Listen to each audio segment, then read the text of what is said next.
உங்ககிட்ட வெறும் 50 ரூபாய் இருந்தா போதுங்க. 1 லிட்டர் பாலில் நீங்க இவ்வளோ குவாலிட்டி உள்ள பன்னீர் வந்து ஹோம்மேடா செய்ய முடியும். கடையில தயவு செஞ்சு பன்னீர் வாங்காதீங்க, அதெல்லாம் பன்னீரே இல்லைன்னு சொல்றாங்க.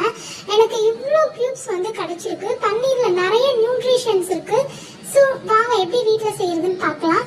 நீங்க 1 லிட்டர் பாலில் கொட்டிட்டு அதை அடியிலிருந்து நீங்க விட்டு கிண்டிக்கோங்க. அடியிலிருந்து விட்டு கிண்டணும். ஒரு நல்ல சூட்டுக்கு வந்ததுக்கப்புறம் நீங்க லெமன் அதை ஸ்வீஸ் பண்ணி விட்டுக்கோங்க. அதில் சீடு உள்ள போகாதபடி பார்த்துக்கோங்க. வேணும்னா நீங்க வந்து வினிகர் கூட ஆட் பண்ணிக்கலாம். நான் லெமன் தான் ஆட் பண்ணியிருக்கேன்.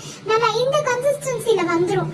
பாருங்க, பார்க்க எவ்வளோ அழகா இருக்கு. அப்படின்னு இப்படி நல்லா திரிஞ்சு அந்த தண்ணி தனியா அந்த மேல உள்ள பால் தனியா திரிஞ்சு வந்துடும். இந்த கன்சிஸ்டன்சில வந்ததுக்கப்புறம் நீங்க என்ன பண்ணணும் அப்படின்னா, இதை இந்த மாதிரி தனியா எடுத்து ஒரு காட்டன் துணியில கொஞ்சம் கொஞ்சமா எடுத்து அதை வடிகட்டி ஃபில்டர் பண்ணிக்கோங்க.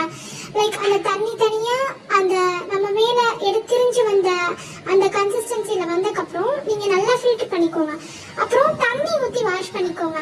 ஏன் சொல்றேன் அப்படின்னா, நம்ம லெமன் யூஸ் பண்ணிருக்கோம்ல, ஸோ அந்த லெமனோட ஸ்மெல் வராம இருக்கிறதுக்காக தண்ணி ஊற்றி நீங்க ஒரு தடவை வடிகட்டிக்கோங்க. அப்புறம் நல்லா நம்ம ஷேப் வரதுக்காக இதை ஈவன் பண்ணி மேல வந்து ஒரு வெயிட் வச்சு கல்லு வச்சு அதை ஒரு 3 மணி நேரத்துக்கு அப்படியே விட்டுருங்க. அவ்வளவுதாங்க, ஹோம்மேட் பன்னீர் சூப்பரா வீட்லயே ரெடி ஆயிடுச்சு. அப்புறம் அந்த லெஃப்ட் ஓவரான வாட்டர் இருக்குல்ல, இதை வச்சு நம்ம சூப்பரா ஒரு ரெசிபி பண்ணலாங்க. நான் வந்து இதை வச்சு சூப் தான் பண்ணேன். நீங்க சப்பாத்தி மாவு பன்னீர் கூட யூஸ் பண்ணிக்கலாம். இதுல அவ்வளவு நியூட்ரிஷன்ஸ் இருக்கு. நான் ஹோம்மேட் பன்னீரை வச்சு பன்னீர் பட்டர் மசாலா பண்ணேன். ரெசிபி அப்புறம் சொல்றேன்.